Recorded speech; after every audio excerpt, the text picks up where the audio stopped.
या देवी सर्वभूतेषु शक्तिरूपेण संस्थिता। नमस्तस्यै नमस्तस्यै नमस्तस्यै नमो नमः। जय माता दी।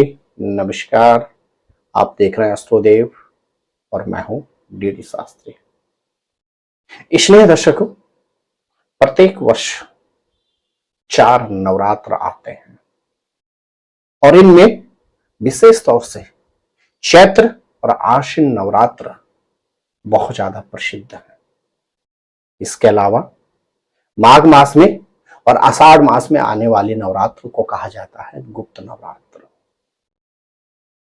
इसलिए दर्शकों, मां भगवती आदिशक्ति की उपासना के लिए नवरात्र के जो 9 दिन होते हैं यह बहुत ही महत्वपूर्ण होते हैं। जी हां, आज का यह एपिसोड आपके लिए बहुत महत्वपूर्ण है। इस एपिसोड के माध्यम से आप जान पाएंगे कि नवरात्र में मां का कौन सा स्वरूप किस ग्रह को प्रतिनिधित्व करता है, अर्थात मां के किस स्वरूप की पूजा करने से कौन से ग्रह की शांति होती है अथवा कौन से ग्रह की अनुकंप कृपा प्राप्त होती है। इसलिए दर्शकों, नवरात्र में प्रथम दिवस घट स्थापन के साथ ही मां शैलपुत्री का पूजन किया जाता है। ज्योतिषीय आधार में कहा जाता है मां शैलपुत्री चंद्रमा को प्रतिनिधित्व करती है। यदि उपासक प्रथम दिवस मां शैलपुत्री के पूजन के साथ चंद्र ग्रह की शांति, चंद्र ग्रह का पूजन भी करते हैं तो निश्चित व्यक्ति को चंद्र ग्रह से संबंधित कष्टों से निवृत्ति प्राप्त होती है। इसी तरह से द्वितीय दिवस मां ब्रह्मचारिणी का पूजन किया जाता है और ज्योतिषी संहिता में कहा जाता है मां ब्रह्मचारिणी मंगल ग्रह का प्रतिनिधित्व करती है। यदि उपासक द्वितीय नवरात्र में मां ब्रह्मचारिणी के साथ मंगल ग्रह की पूजा उपासना अथवा मंगल ग्रह की शांति करते हैं तो निश्चित उपासक को मंगल ग्रह से संबंधित कष्टों से निवृत्ति प्राप्त होती है। प्रिय दर्शकों, इसी परिक्रमा में तृतीय दिवस मां चंद्र घंटा का पूजन किया जाता है। ज्योतिषीय शास्त्र में कहा जाता है चंद्र घंटा माता शुक्र ग्रह को बल प्रदान करती है। यदि उपासक तृतीय दिवस मां चंद्र घंटा की पूजा उपासना के साथ शुक्र ग्रह की पूजन भी करते हैं तो निश्चित शुक्र ग्रह के दुष्परिणामों से मुक्ति तो मिलती ही मिलती है, साथ ही साथ शुक्र ग्रह की अनन्य कृपा भी चंद्र घंटा माता के साथ उपासक को प्राप्त होती है। प्रिय दर्शकों, चतुर्थ दिवस नवरात्र में मां कूष्मांडा का पूजन किया जाता है। ज्योतिषीय दृष्टिकोण में कहा जाता है मां कूष्मांडा सूर्य ग्रह का प्रतिनिधित्व दर्शाती है। यदि उपासक नवरात्र के चतुर्थ दिवस मां कूष्मांडा का पूजन करते हैं और साथ ही साथ सूर्य ग्रह की उपासना करते हैं तो निश्चित मां कूष्मांडा के साथ सूर्य ग्रह की भी उपासक को अनन्य कृपा प्राप्त होती है। पंचम दिवस एक तो और जहां मां स्कंद माता का पूजन किया जाता है तो वहीं यदि जातक पंचम दिवस बुध ग्रह का पूजन और उपासना भी करे तो निश्चित स्कंद माता के साथ बुध ग्रह की अनन्य कृपा भी उपासक को प्राप्त होती है।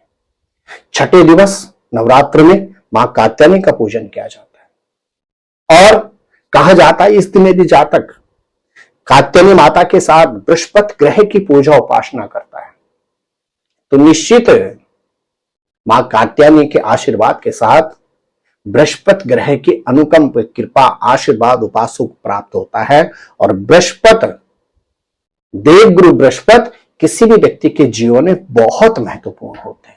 इसी तरह से सप्तम काल रात्रि के दिन यदि जातक शनि ग्रह की शांति भी करता है या शनि ग्रह की शांति शनि ग्रह का पूजन भी करता है, अर्थात काल रात्रि पूजन के साथ शनि ग्रह की अगर उपासना की जाती है तो निश्चित जातक को मां काल रात्रि के साथ शनि ग्रह की अनन्य कृपा प्राप्त होती है।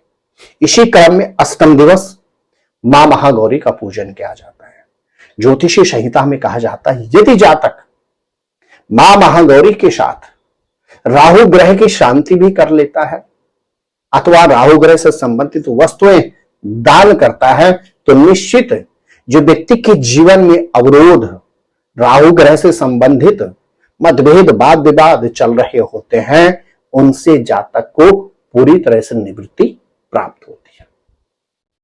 इसलिए दर्शकों, नवम दिवस मां सिद्धिदात्री का पूजन किया जाता है और यहीं पर मां के 9 स्वरूपों का पूजन का पारायण अर्थात पूर्णाहुति समापन भी हो जाता है। तो ठीक इसी तरह से नवग्रह में भी अंतिम स्थान है केतु ग्रह का।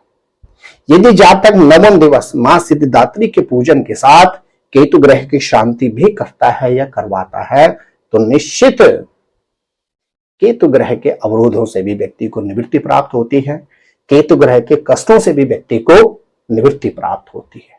तो इसलिए दर्शकों, जिस तरह से नवरात्रों में उपासक 9 दिन तक मां के भिन्न भिन्न स्वरूपों का पूजन करता है, मां के अलग अलग स्वरूपों का पूजन करके उपासक अपने अंदर एक अद्भुत शक्ति का समावेश करता है, ठीक उसी अनुपात में यदि जातक 9 दिन तक मां के भिन्न भिन्न स्वरूपों के साथ सूर्यादि नवग्रहों की पूजा उपासना, सूर्यादि नवग्रहों से संबंधित वस्तुएं दान करता है तो निश्चित व्यक्ति को सूर्यादि नवग्रहों से संबंधित दोष अवरोधों से भी मुक्ति प्रदान होती है।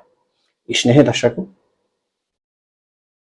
इस वीडियो को आप बहुत गंभीरता से सुने और आप भी चैत्र नवरात्र में प्रत्येक दिन अपनी जन्म पत्रिका के अनुसार करें ग्रह शांति। यदि आप इस नवरात्र में आदि शक्ति के स्वरूप के साथ करते हैं अपने ग्रहों के अनुसार ग्रहों की शांति, तो निश्चित एक और जहां आपको मां की अनन्य कृपा प्राप्त होगी, साथ ही साथ नवग्रहों से संबंधित कष्ट, अवरोध और अवनति से भी आपको निवृत्ति प्राप्त होगी। एक बात पुनः आपको नव संवत्सर 2081 की हार्दिक शुभकामना।